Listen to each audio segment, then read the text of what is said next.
Welcome to Frogcast, That is the best podcast name ever. the show that's in it to ribbit. Yes. I'm your host, Tadpole Ted, and I'm here with Sarah McVavel, who is actually a frog expert, Yes. very knowledgeable about all things frog. And Except not the amphibian kind. I think we need to not. I think we need to clarify for your listeners. Okay, that could create a problem because I thought we were going to talk all things frog. Like we were kind of planned a whole show around like frog lifestyle, different types of frogs. Like an ecosystem. Yeah. But that's okay. What do you want to talk about? Well, we could absolutely do frog. Can we just do a bit of a right angle? So frog is forever recognize others' greatness. And I know as the incredibly dedicated husband you are, I know what it's like to work with you as your client. You actually do live recognition. So I actually think you could deal with the second version of frog pretty well. All right. So we're going to pivot. No, we're not going to ribbit. We're going to pivot. If you can't ribbit, then you better pivot. God, you're so punny. So punny. Anyways, I guess that's about as much improv as we're gonna get out of that one. This is not the whatever I said Frogcast. It's not. No, this is in fact the Photography Friends podcast, and I'm here with a good friend of mine. She's not necessarily a photographer, although you'll see here she's got two cameras, and she does know how they work. I do. Turn them on. She does know how to turn them on, so that's pretty good. And I just thought that Sarah would be a very good guest for the podcast. Someone who is very professional, high achiever. She has done a lot of things with her life, with her career. She wrote a book. It's did. Right here. Yeah. And I just always love hanging out with you, Sarah. And thank you. Yeah, thank you. And I'm thrilled to be here. You have video recorded so many of my moments in front of hundreds of strangers as a professional speaker. Yeah. So I'm just so honored to get a chance to see this side of your world, the podcast version of you. The podcast podcaster. version. Yeah. Like the host version of you. Yeah. I can do that. I do host a podcast after all. Yes. Speaking of which, we're not talking about frogs today, although we can forever recognize people's greatness, that's for sure. Yes. But what are we talking about? Well, you wanted to talk about the flip side of failing. So this is my book, one of my, I think it was my third book that I wrote.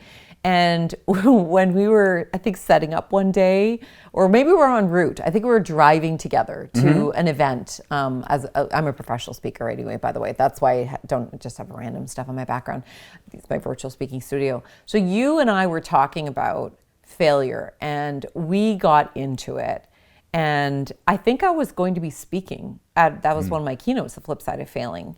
And we realized that we can so relate, you and I both, as professionals, about the concept of failure. And you're like, this is such a big part of the photography, videography world. So what appealed to you about talking about the flip side of failing? Well, I can do that. I can tell you what appealed to me about the flip side of failing. But first, we have to do some podcast stuff. Oh, okay. We have to thank our sponsor, which is, of course, we got a sponsor. It's like a real podcast. So I know sponsor. It's real because there's a lot of setup.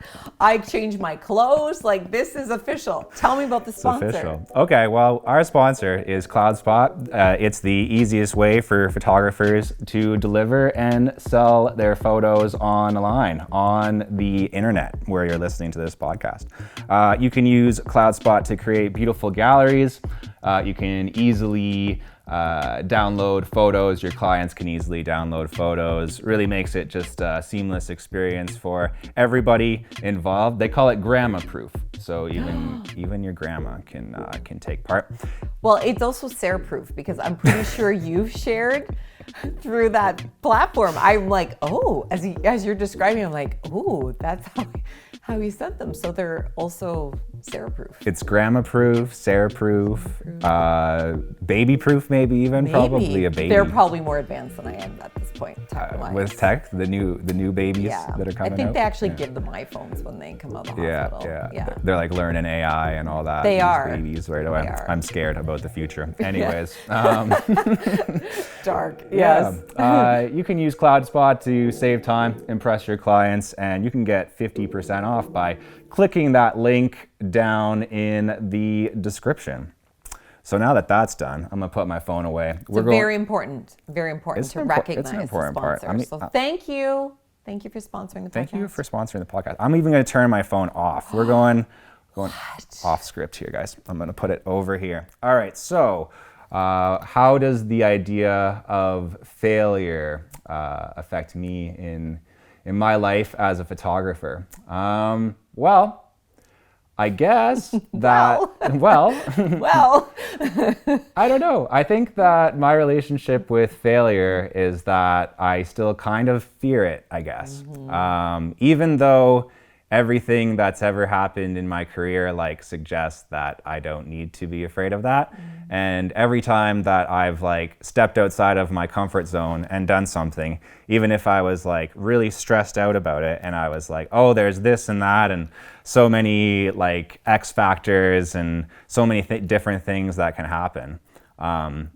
Every single time that I actually like get on set and I'm just doing my thing that I do, it always like works out fine, right? And everything that I was worried about, like when I'm in the moment, when I'm behind the camera, kind of melts away, right? So maybe that's something that like some of the listeners experience as well, where going into a shoot or even like pitching a shoot, they might be afraid of like, oh, this is outside of my comfort zone? Is this outside of like my skills? Will I even be able to like deliver on this? And I think that's why we're here today, to maybe like help people, maybe even help me as well, as someone who's already perfect. Maybe you could be a shade above it. I guess, yeah. Maybe whole other level of perfection. Yeah. What you share, I think, is this, it's the healthy tension of failure, right? Because failure can be a signpost that we're uncomfortable, which, I mean, if we never had any gauge, any internal compass that this is a little scary, and because essentially what that does is it says, well, maybe I need to prepare. Do I know the client? Have I researched how to get there and how much time? Do I know what their needs are? Have I ever worked in this industry before? Is there some special equipment I need to procure? All of those things, these are helpful things that allow you to be a professional. That's true. Yeah. You know, if you didn't feel any concern about that, you might just show up unprepared, and then your client's not happy, and because we don't know what to ask you, like you're the one showing up and you have to almost guide us, right? It's where you don't, I think what I'm hearing is where you need to almost get yourself in situations where you feel a bit more uncomfortable, because maybe you've never shot photography of food because it's always been people. Well, how do you know if you like it? How do you know if you're good at it until you try it? And you could try it once and decide you don't like it. Yeah. Or maybe you try it and you think, actually, I think I would like it as long as it's people with food. And they're like, ooh, this is my jam. So you almost have to be willing to fail, but failed within a controlled context. Does that make sense? Yep, that makes a lot of sense. And I guess like the way that you're describing it, that's almost like a healthy fear of failure in a way, kind of a fear of failure that like makes you prep. It like makes you really like think about every single, like crossing every single T and dotting every single I, maybe even having like a backup plan in case like something does go wrong, right? Like if one of these mics, for whatever, they're like wireless into this, if someone like drives by with like the radio on and one of my mics picks that up, well, we've got like the shotgun mic over here. So exactly. It's pretty failure proof. And here's the other thing is, so what if the car drives by? I don't think you're going to lose a listener. And sometimes because you have such standards for excellence, us clients, I mean, we definitely expect a really, really good quality product. However, if all of a sudden you said, you know what, I did everything I possibly could to not get any background noise, it'd be like, well, What can you do? Did you notice I wasn't perfect up there either? Like, I remember, so this was a couple of months ago. You came to the Scotiabank Convention Center, and it was a last minute allowance that I was able to bring you because initially there was no videographer. And then all of a sudden, a few days beforehand, and so I scrambled and you're like, are you available? And you said yes. So nice that you were willing to do that. And we didn't have time to do much prep because we were scrambling. But I felt comfortable that you're adaptable, that you're a professional, that you would come and you're very easygoing, you're very easy to work with, which is what clients need most, really. And what ended up happening was you used you did the roaming shots, basically. Yeah. You know, and what's really cool is we got some of the best footage because it was me going out into the audience, interacting with people and seeing their reactions. And you know what? I didn't even know I was going to do that. No. I just read the room and I was like, these are a bunch of cool oncology nurses on a Saturday. And I've got the best videographer who's absolutely going to handle this with grace. Yeah. And we got some pretty freaking killer footage. Even the mayor of Niagara Falls. Do you remember that? Yeah, I put him on the spot. That was could have been a big failure. And he was like, and then he said something really cool. Yeah. We got it. So it's almost like you need to have and that's one of the things I talk about. You have to have a failure resilient mindset, and that's what you're talking about, and then a failure resilient context. Right. Like, don't work with clients. I mean, I don't want to tell you what to do, but this is my philosophy as a speaker. Don't work with clients who are so rigid that there's no way you could be successful. True. Yeah. I think that like one of the biggest lessons, life lessons, career lessons, whatever. I don't know. I'm an entrepreneur, so my career and my life are one thing. Right. Yes. Yeah. that you plan. You don't understand that. Oh no, I wouldn't have any clue about that. As you're filming me in my home. In your house. Yeah. Just like you can make plans all day long, right? Like you can plan for every single contingency, right? Like I could have a whole script that I'm like, no, we're gonna stick to the script, and we're gonna close every single blind in here and control the light and everything. I think that I keep trying to do that. Like I keep trying to control everything, and then something that will happen that's like outside of my control, which like when you're working with human beings, we're fickle. We're random. It's chaos. We're random. And that like the thing that actually comes out of that is always way better than whatever I was planning for, right? And it's this kind of lesson that's like, no, you're stupid. Like trust the universe, right? Do you kind of agree with that? Well, that's exactly the footage experience we had, right? Is you would come to be able to set up static equipment. And we just decided on the fly. And part of that was because in the past, when you filmed events for me, the footage that we loved the most was the roaming footage. That's right, yeah. And that was an experiment. And I was new to you and you were new to me. So you almost have to trust your experience. Trust, and that's maybe for those of your listeners / viewers who are really trying to get comfortable with stretching outside of their comfort zone while also not wanting to bankrupt their photography business, because I get you have to have a really good quality product at the end of the day, is comb your brain and your experience of all the things that actually were better because you didn't anticipate it and it seemed like it might have been a failure, but actually it was some of the best stuff. I'm just curious. I'm not a photography. I've never studied photography. My background's psychology, but I can't help but wonder if some of the most famous pictures in history were mistakes. Yeah, mistakes or just like random occurrences, right? Nobody could have planned. I mean, some of the most iconic images that I, as a member of the general public, think about is you could never have planned that shot. Yeah. And you wouldn't have even known that some of the circumstances were happening. Like every National Geographic photo couldn't possibly been planned. Water buffaloes will not pose. Yeah, as much as you try. No matter how good a photography whisperer you are, a water buffalo will not pose for you. Yeah, for sure. Because the real thing is always what's actually interesting, right? The spontaneous thing. Like that's why we do this, right? Like that's why taking photos of people is always going to be a lot more interesting than, I don't know, like just product, like sorry to the product photographers out there, like product photography is great too, right? But yeah, like to me, the most interesting photos are like photos of people or historical photos, like the Grand Bizou, that picture of the soldier like kissing the woman when he came back from World War II or whatever, right? Yes. That's not something like that photo wouldn't be good if like it was planned and they're like, okay, we're gonna show up at this time and do this photo. Right. No, it's good because it was a moment. Yeah. And I can't help but wonder if we knew the full story behind it, if it would almost spoil things. You know, like maybe he had halitosis and perhaps like she was stepping on his foot.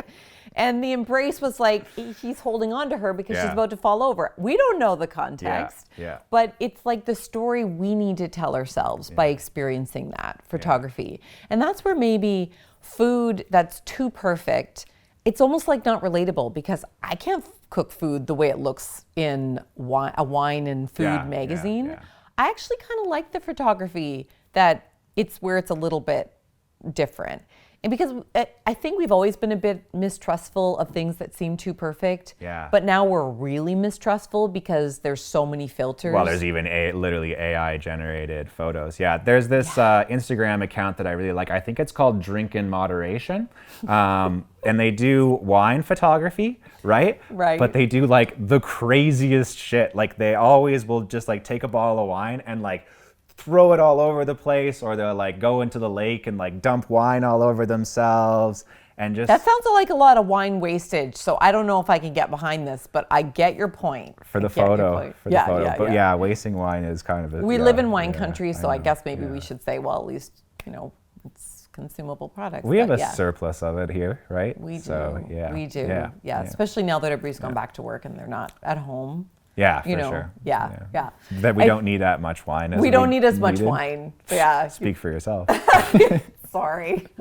Such a bore. Yeah, most food photography is very fake though. Like they will, one of my favorite ones is like beer, right? To get like that perfect head on a beer, when you see like a photo of a beer, they put soap in it. And stuff like that. Or like when you see like a burger that's like just so perfect, it's because someone like took a burger bun and then like took like PVA glue and like painted all over it, right? It's like none of it's real. But can I tell you my not real photography story? Sure. Okay. So my dad was a graphic designer. He's retired now, and we grew up in Niagara. Do you want to shout him out? Do you want to name drop on yes, the podcast? I want to do Brian McVanel. There you go. Woo. Shout out. Yeah, I don't know if he needs me to woo him, but you know. We're going to do it anyways. Whoop. My mom, Sarah McVavel. Whoop. Yeah, my amazing parents, parental units. They're going to listen to this. Yeah, they might. They might. I'm not sure if they've listened to my books on audio, but you know, anyway, yeah. No, but my dad, he was this very scrappy entrepreneur. Like, you know, you and I are scrappy, right? Yeah. We figure out how to make our business work and do it so it looks profesh, but also not like blow the budget. Yeah. And he used to, one of the ways he'd keep costs down for a big photo shoot is he would recruit the freebies, aka his family. Yeah. So we would be told when we were kids, oh, we're going to go to a restaurant on Saturday. Be like, wow, that's awesome. You know what we'd have to do at the restaurant? Sit there for hours with food. Not that we picked it, but this would be the food that they would want to display in the photos for the restaurant. And then we'd look at it, and then we'd be allowed to eat it. 2 hours later, people have touched the food, moved it around, all that stuff. Yeah. So even just like being in, we used to have a water park in Niagara Falls, and so we were in photography in there, and there was a picture of my dad hugging my you know, as we were coming down the water slide. And this is so cool. I'm in the water slide. Yeah. Well, he's hugging me like this and you can't see the top of my bikini. I was tormented as a child that I was a nudist in that. And you can't get rid of them. Once you're in a brochure, they're going to be printed till the end of time. It's forever. So those were imperfect experiences behind the scenes. But to look at them, you'd be like, wow, look at that happy family. Yeah, this was a miserable kids not eating their food. Or look, they're having such a great time. I got to go down the water slide once because they're like, we got the photos, great. So then we have to sit there shivering, watching everybody else who paid enjoy the, so. Would that have been better if you went down if you had to go down a bunch more times to get the photo? I would have definitely appreciated being able to be the model as opposed to like. Yeah. So that's my experience of like seeing behind the scenes of what actually is going on. Yeah. Yeah, it's not. They didn't put like nail polish all over my bun to make it look shiny or anything, but it was definitely inedible by the time I ate it. Yeah, that's sad. And I could have done without the being razzed in some of the pictures. That would have been good too. Being razzed, like being razzed, like tormented. My flip side of failing when I was a kid was trying to be a little bit less emotional.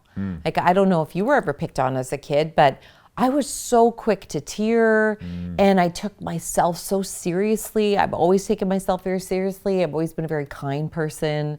So part of the flip side of failing for me as a professional is also developing a thicker skin, knowing that a lot of things aren't about me. Even if they're to me, they're not about me. Yeah. That's a big lesson that I think like failure teaches you, right? And I'm willing to admit, like, I've failed a bunch of stuff.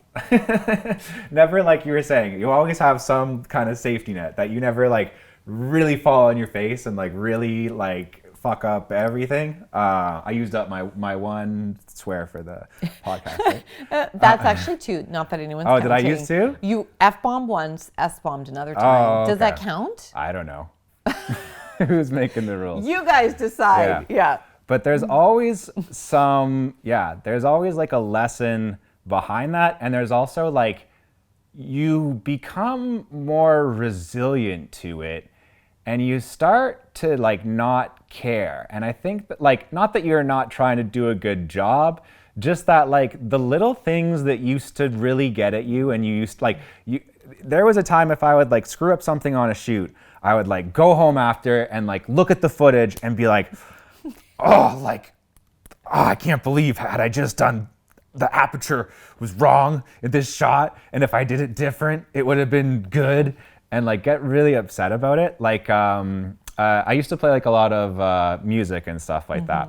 And the drummer who I was playing with, he would always say like the key is to not care. Like the key to playing music well is like stop giving a shit. The minute that you stop giving a shit is when you can actually like free yourself, right? And I think that that's pretty true from what I've seen in terms of like your speaking and stuff like that. Because when you get up there in front of those people, like they're always expecting like a certain thing. They're expecting like, sorry, but they might be expecting you to be boring. And because they are expecting me to be boring. Because they've been to like these events before, and some speakers are a bit like they just kind of stand up there and they read their slides, and that's fine. Not everybody's a speaker, right? They just like listen. Yeah. They're content communicators. Yeah. Sure. Yeah. That is boring. Yeah. Whereas you liberate, like I've seen you really liberate yourself from that and just be like,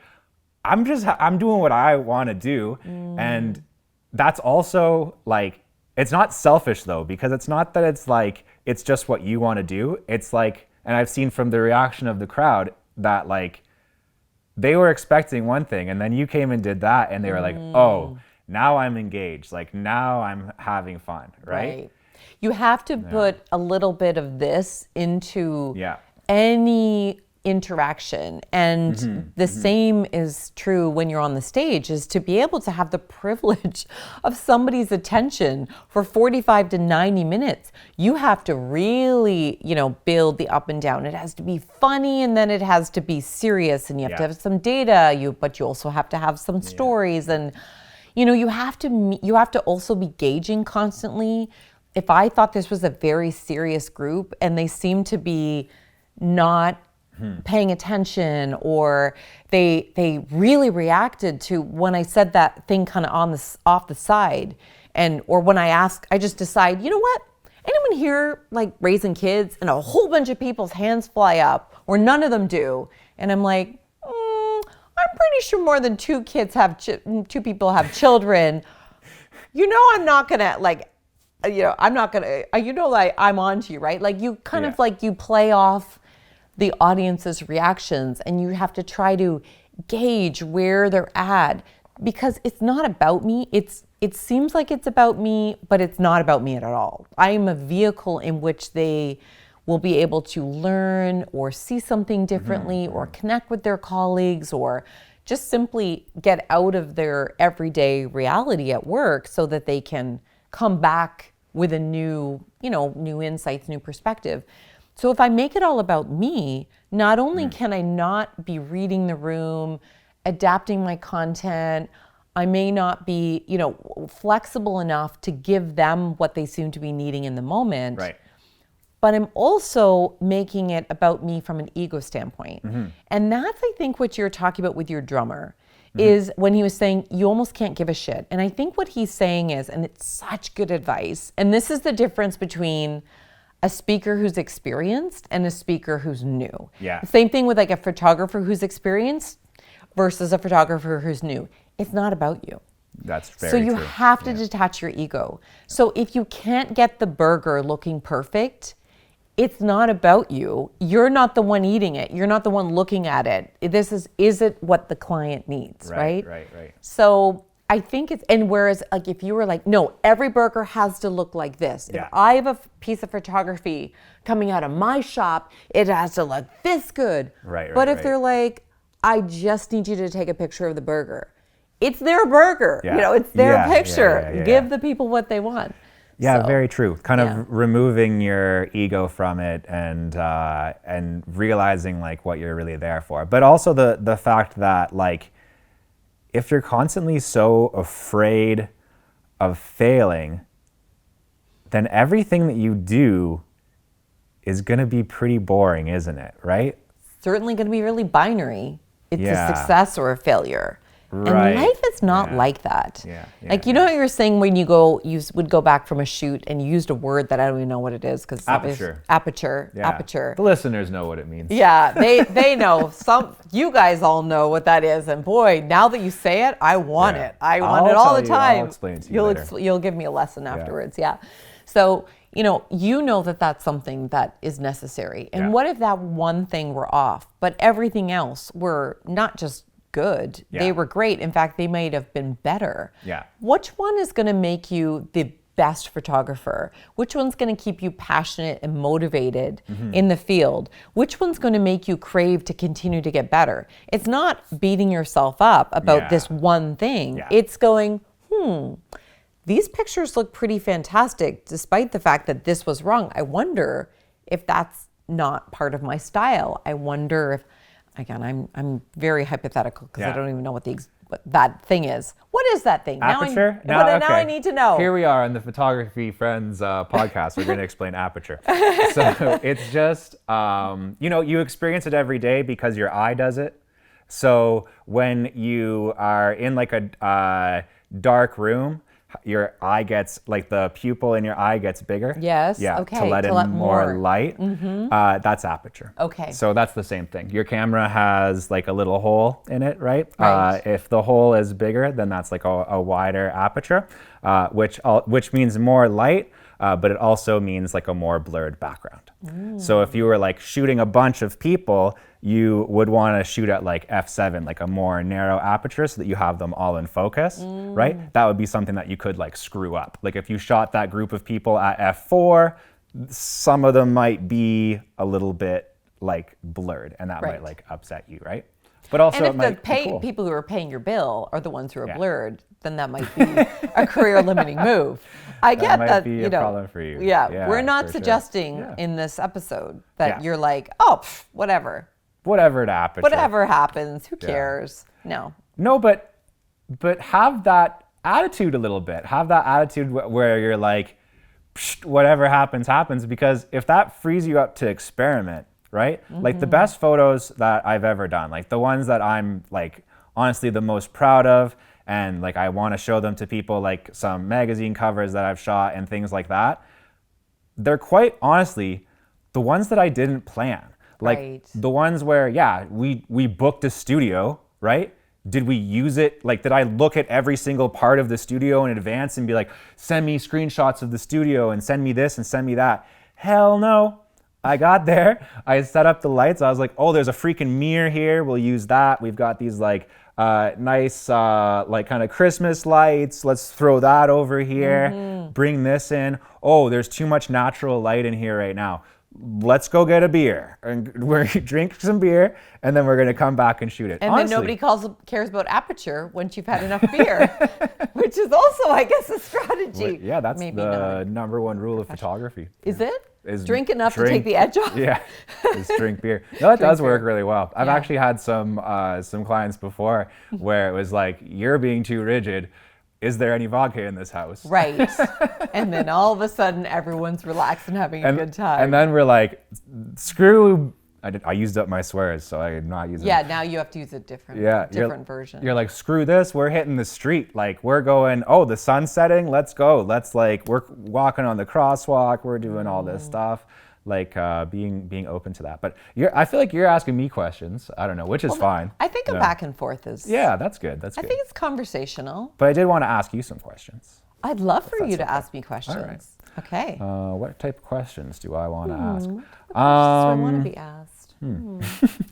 I guess, is there ever a time that you didn't do something, like you said no to an opportunity maybe because you were afraid? Oh gosh, yes. Yeah. So many. You don't have to get super specific. Yeah, I'm. Honestly, so many that I mean, personally and professionally, so many things. When I haven't done my PhD. At one time, that was really important to me. And I don't feel like that's a failure, even though I don't have one and it was really important to me, because I could still do it one day and nobody's not hiring me because I didn't do it. Yeah. But on the surface, you could say that that's a failure and I could have maybe been even more successful with it. I'm not entirely sure. You could have wrote PhD on I could have wrote PhD on that. I mean, you can anyways. I could call myself Dr. Sarah. Yeah, I think I would. Lots of people just call themselves Dr. Sarah. I could probably go online and get a PhD in about a weekend. Yeah. No, I mean, you can just write Dr. Sarah. But you could in pen. Yes, it's true. It's true. It'd be really nice. Here's what I think, and I'm older than you. I'm closer to 50. So here's the thing: is I have so many examples, and it doesn't give me any angst to have those things go through my head, because it doesn't really, the things that I haven't failed at, or the things that I've done and it's been worth the risk have been worth it enough. Like, I met the man I wanted to marry when I was 18, and that could quite easily have been one big failure, and it ended up being the best decision I ever made. A lot of people would have told you, don't do that, right? A lot of people would have said, like, Sarah, you're nuts. How do you know this guy that you met when you're 18? And I married my high school sweetheart too. So, and like a lot of people said that that's nuts, right? Like, how do you know that's what you really want if, like the first really serious relationship that you're in and you're gonna like keep that going, right? To be honest, it wasn't my first serious relationship, and there were many failures before that, which is partly how I knew that he was the right one. But that is over beers. Yeah. So to not answer your question, to me, I don't look at it like all of the failures all the things I didn't do. For myself, it's more not letting high expectations get in the way of me enjoying all of the things that I don't mind taking a risk to do. Yeah. Does that make sense? Yeah. So I'm willing to fail, and I do. In fact, my biggest business strategy, I think, is just try lots of shit, and then you're going to figure it out. Yep. There's one of the co-founders of Netflix one of my favorite quotes of all time. He said, which I should remember his name if I'm going to quote him. Reed Hastings is one of them. I don't know the other guy. He's LinkedIn, I think. Reed Hastings? I'm almost certain is Netflix, but I can fact check it. If I'm wrong, I'll edit it out, and you guys will never know. Never know, exactly. Anyway, it wasn't him. No, so one of the co-founders of Netflix, he said that there's no such thing as a bad idea. There's only ideas that haven't crashed with reality yet. I try ideas all the time. Yeah. And some of them do not work. And the number and the volume and the intensity of those ideas is cyclical based on what's going on in my business, in my life. However, coming out of COVID, for example, as a speaker, our businesses collapsed. Nobody was having conferences for a period of time. That's why I have this whole virtual speaking studio, so that I could build back my business. I counted later, 15 different things. 5 out of the 15 worked. Yeah. And I invested $60,000 into the failures and successes. Some of that money was in the failures. Yeah. However, the following year, so in the middle of COVID, in an industry that was still, the bottom had fallen out of it, I had my best financial year yet, best business year. And then the next one was the same thing. Yeah. And this year is not as good as those 2 years. I'm like, what? Yeah. Wait a minute. Yeah. And so part of it is like, okay, I get to get scrappy again. Yeah. What am I going to do? What's worked? Yeah. What's not worked? What am I going to try? And I'm coming out of this year, or I'm going to be coming out of this year, even though we're recording this, the first half of 2024. Oh, I'll release this in the first half. I'll release it like tomorrow. Amazing. Okay, so here we are in February 2024. And it is 100% guaranteed it's going to be a better business year than next year, even though I don't even know who those clients are and exactly which products they're going to buy. Because I'm working so friggin' hard on building a way more sustainable, aligned, and integrated business with all the different products and services working with each other and knowing how to sell those, and then working with my team so that they're working at full scope of practice as well. So at first, we talked about ego. It's an ego hit, like, but wait a minute. How can I not have as successful a revenue business as the last couple of years? Right. But you know what's better? The things that you don't measure. My team is super solid. Yeah. Amazing relationships. I have more clients and more connections on LinkedIn and active readers of my newsletters than ever before. So if we only define success in one way, such as entrepreneurs, how much money we're making, what our profit is after expenses, that's a really narrow lens to the world. So it's a really narrow aperture.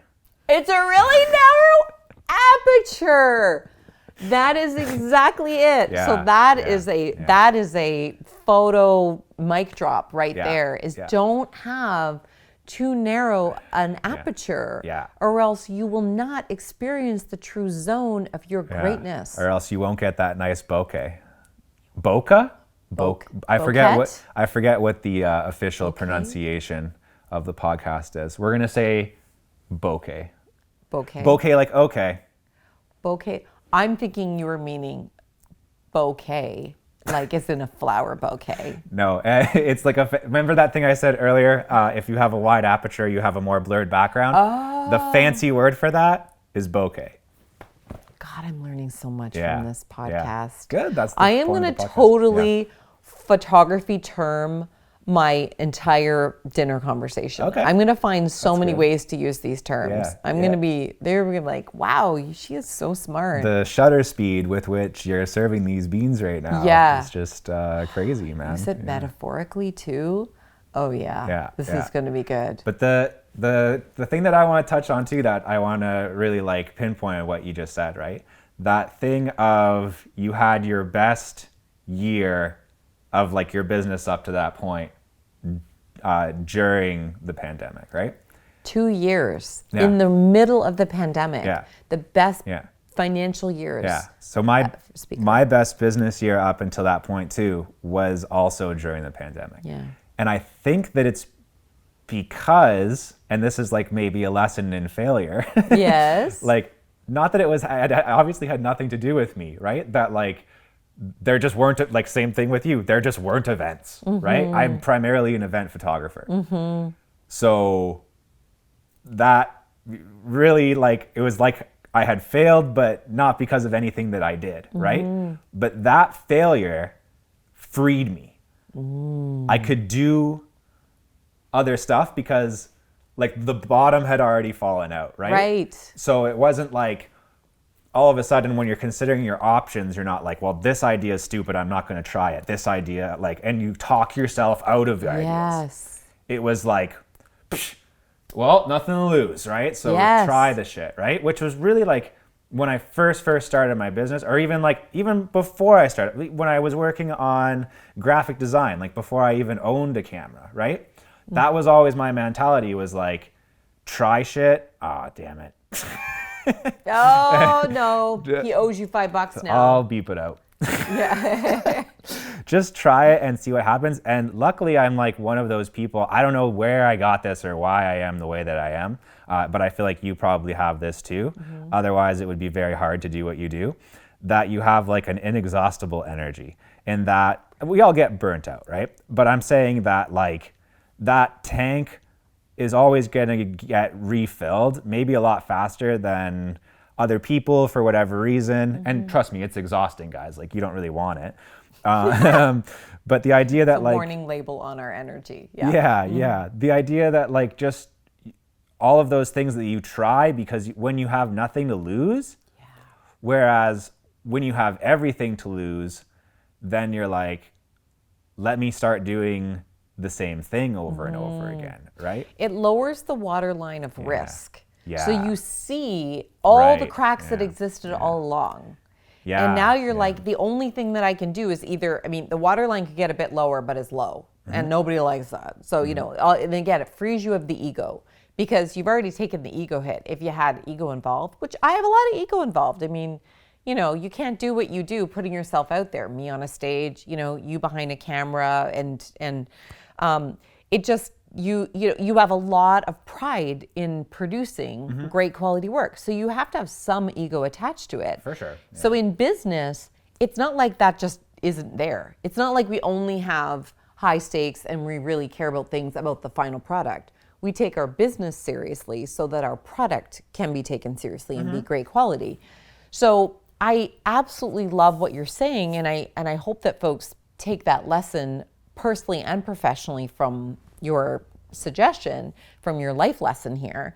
And that is, when you're in your riskiest points, like maybe even look at when you've had your riskiest times as a photographer, in relationships, with your finances, and how did you show up at that time? Because you already have the blueprint of how you handle failure. And why not push the envelope of failure when things are going well? So that's what I'm saying to you. That's hard though. That's really hard. You want, because like if everything's good and like you're sitting there and like, yeah, just, I'm trying to like struggling to think of an analogy or whatever. The ship has been like perfectly constructed, right? Yeah. Like you're not going to do anything with it, right? You're not going sailing. My ship is sitting here.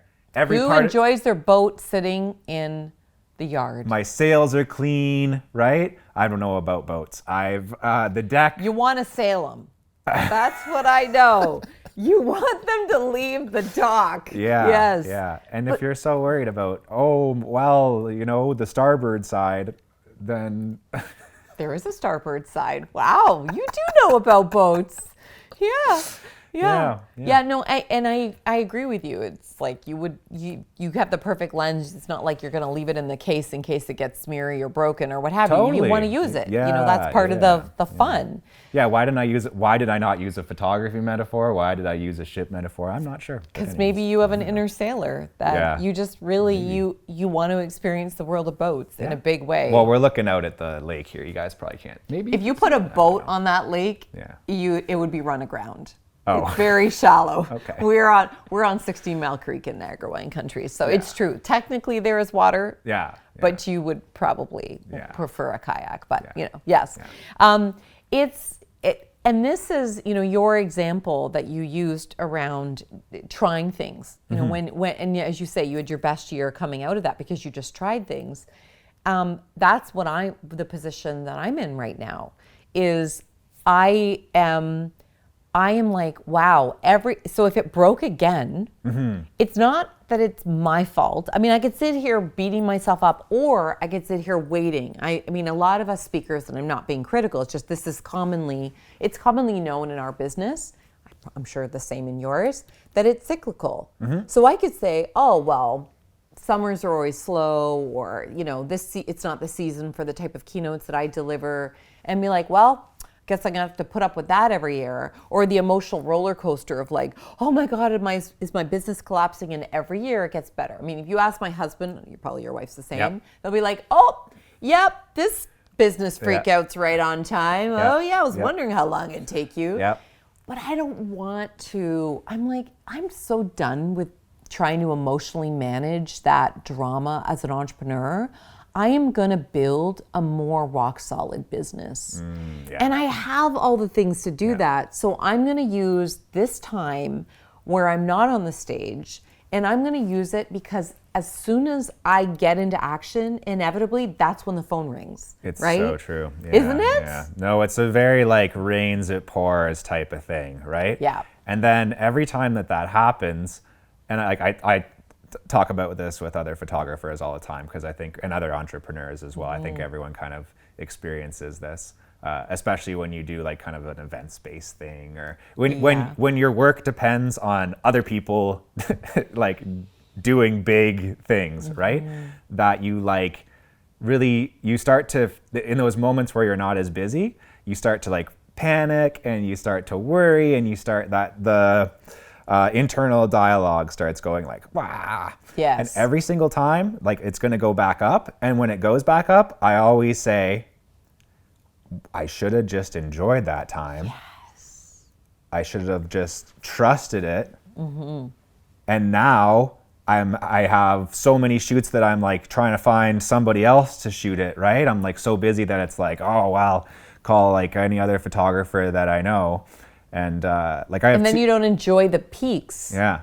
Because and that's maybe the permission that failure gives us. So the model and how this book came about was I interviewed, and the research team that I had at the time, we went out, we interviewed Canadians, because you and I are loyal, patriotic Canadians. Of course they're Canadians, and the world doesn't need another U.S. interview-based book. So we went and we talked to really cool Canadians, and it was very demographically representative. Some were kind of more famous, like Peter Mansbridge, and Olympians and Paralympians and things, but also some people who had gone through, they were amazing in their own right. Like they had come back from having eating disorders where they almost lost their life, or they survived residential schools. They had physical disabilities, and they ended up becoming like award-winning jazz musicians, and just this cool group of humans.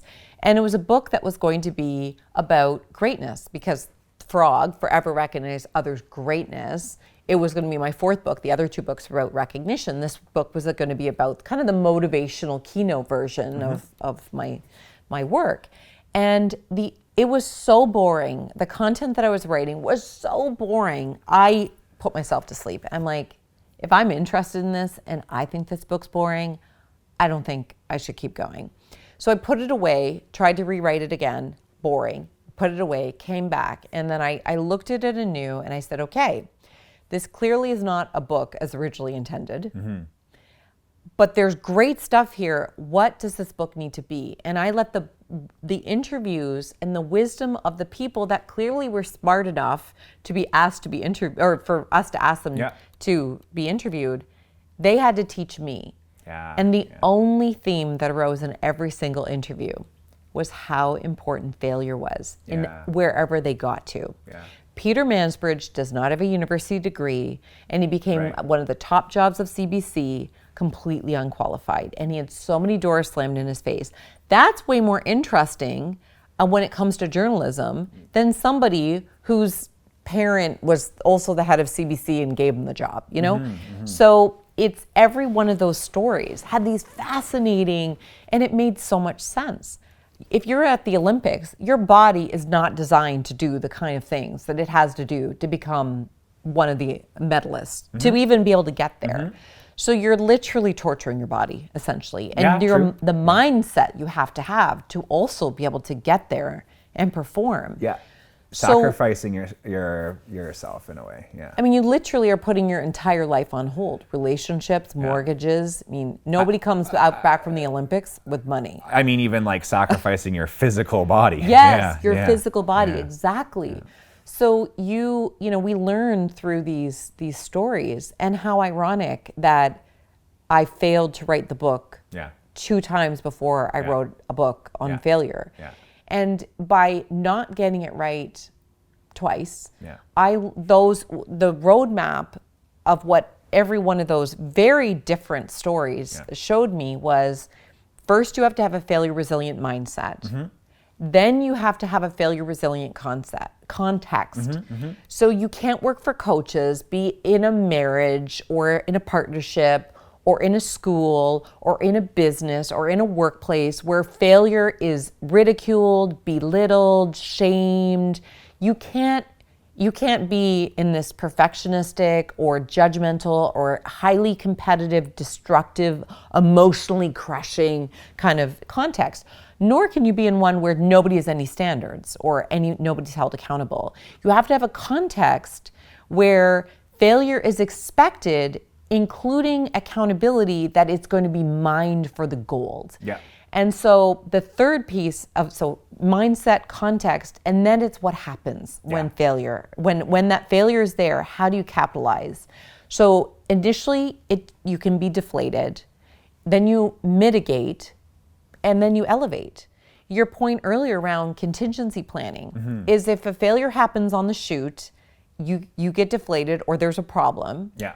You figure out your contingency plan, and it maybe is better than you ever planned. Yeah. And the faster you experience that, the more experience you have, my photography friends, literally photography friends podcast, the faster you get in that loop.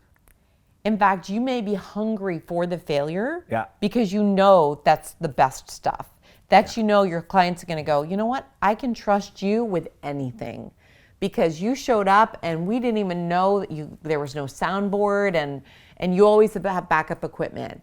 And we didn't know that there was no place we were going to be able to have that camera standing. Yeah. And you just put it on a gimbal. We're good. And we were good. Yeah. Like, that's the kind of thing that I think we can learn from people who have done failure. Yeah. Which everybody has, but like done failure with intention, done failure with learning. How, like, they got comfortable with it at some point, not because failure is easy to them, but how they showed up in relation to failure. Well, this is the important kind of, like, I don't know if like dichotomy is the right word or whatever, but anyways, I was thinking about. Try it.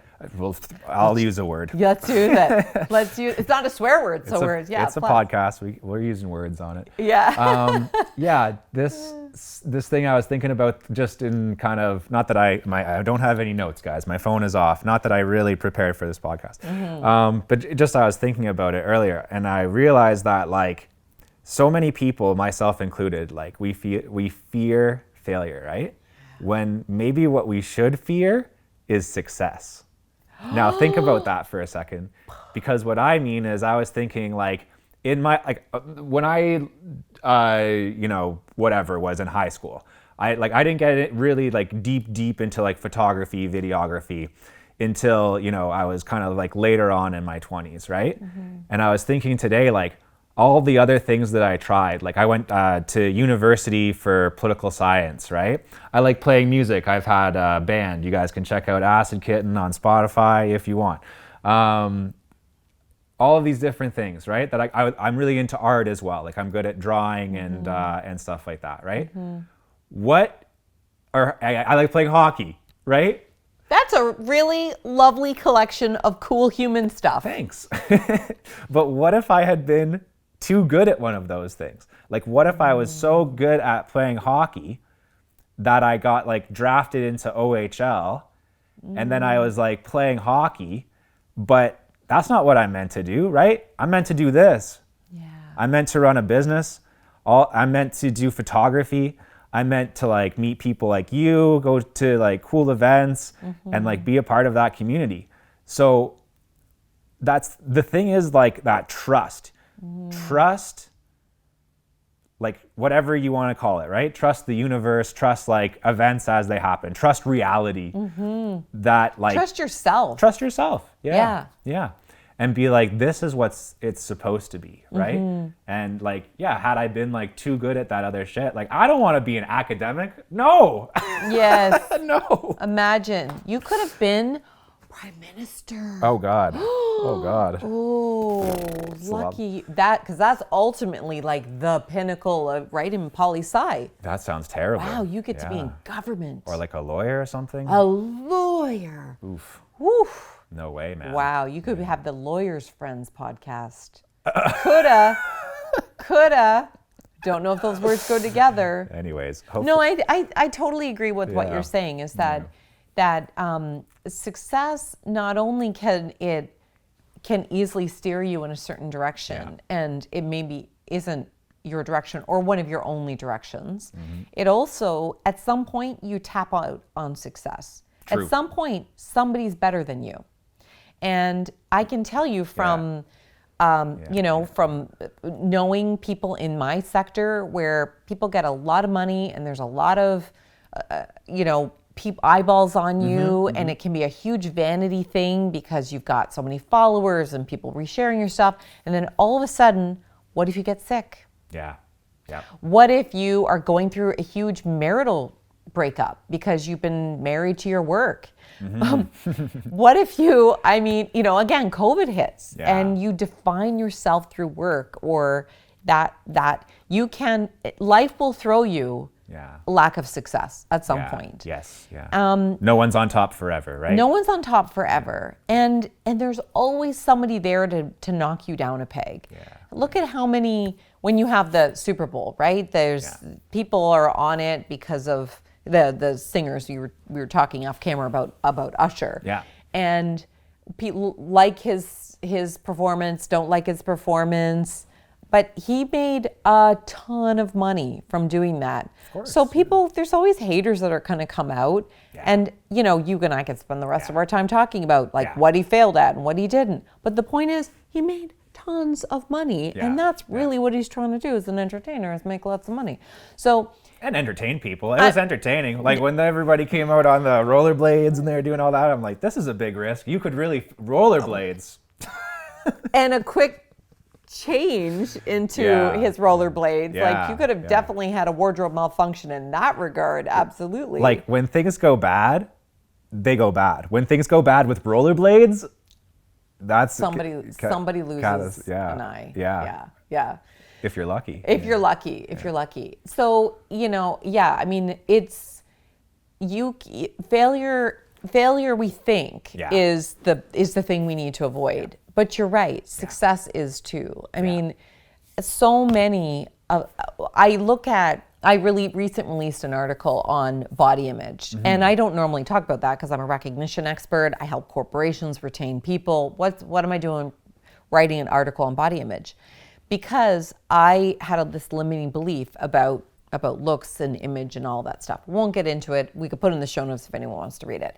Point is, we can get so locked into a particular perspective. And part of why I wanted to write it is for all of the young women out there who had the perfect body or who didn't and think that they can never, and that so much of our society defines women by their looks. Whether we agreed that that's a feminist thing or not. I mean, the reality is that still happens. And what if your best years were your looks were when you were younger? Well, same with what if your best years in professionally was in your 30s and you'll never have those again. We all have an anchor to a certain point in our life where that was the best time of something, right? Your best looks, your best year, had the best memory, and so you were able to study longer, harder, whatever. And that's fleeting, but what else is the long tail benefit of it?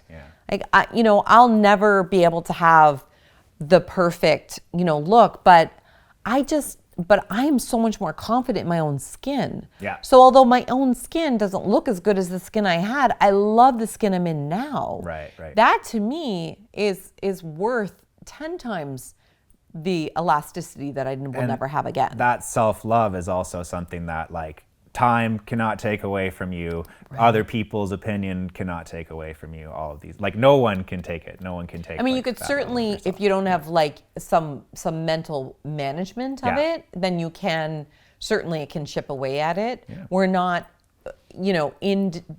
unaffected by our environment. Your point around the sun changes, and all of a sudden you need to adjust. Yeah. Right? Insert words here that you taught me. Right? Like you're going to adjust for you're going to control the environment to the extent that you can. And that's part of, I think, the flip side of failing as well and your point around trusting yourself and trusting your expertise is you've been here before. You've handled a difficult shoot. Yeah. You've handled a difficult client. You've handled when people don't pay on time.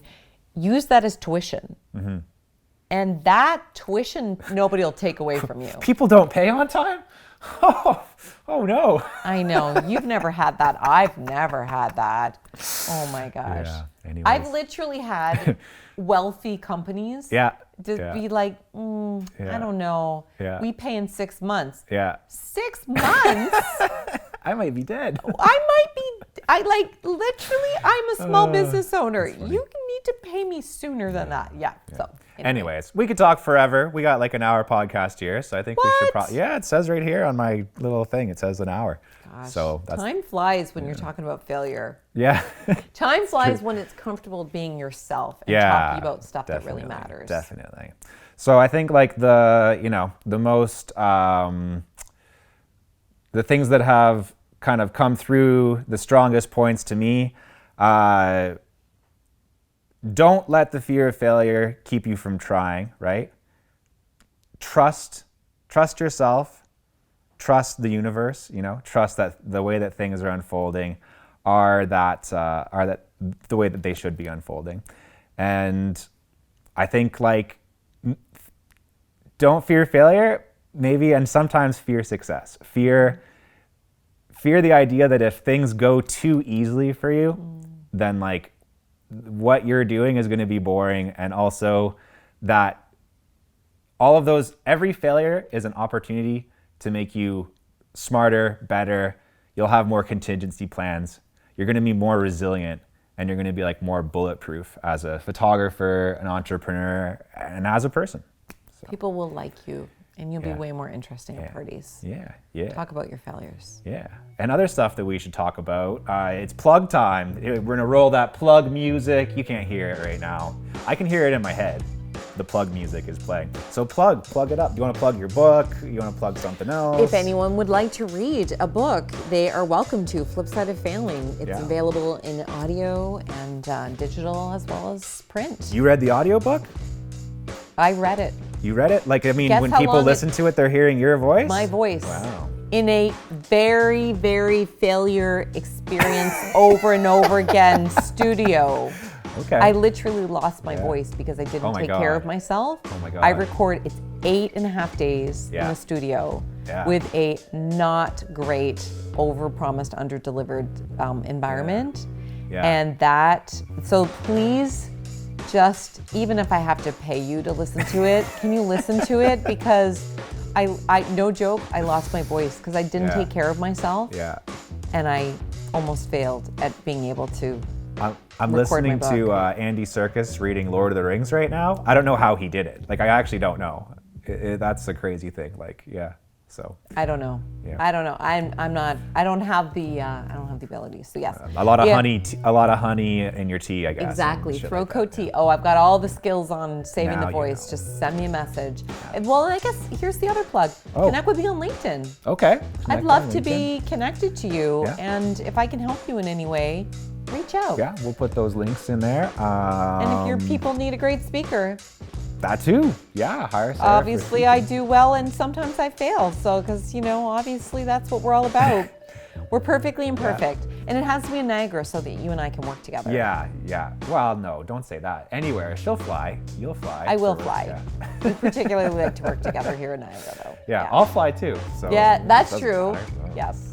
Whatever. Yeah. You have a podcast too. Let's plug that. I do. I have a forgot to podcast with my. I know. Well, it's very new. I have a podcast with my daughter. Yep. So she is doing her psychology degree at the same school I did mine at almost 30 years before. And so our podcast is the Greatness Together podcast, where we talk about psychology, one concept at a time. And you can find it on all places that have podcasts. Because it's fairly new, you might need to dig specifically for the Greatness Together podcast. Yeah. But yeah, check it out. It's fun. We talked about perfectionism, expectations, precrastination versus procrastination. I think there's topics here that your listeners would like. Yeah. Check it out. Check out Sarah's podcast.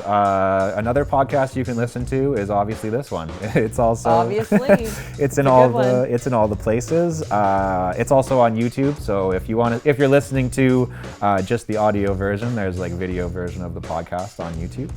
You can find us on Instagram, photo_friends_pod, and you can check out our sponsor, CloudSpot, and you can get yourself 50% off with that link in the description. And Sarah, thank you for doing this. It was so fun. Yeah, and thank you.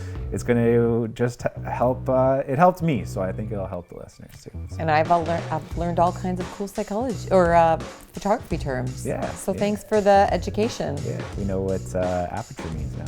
Oh yeah. And we'll have a brand new podcast for you guys soon. Okay. Bye. Bye.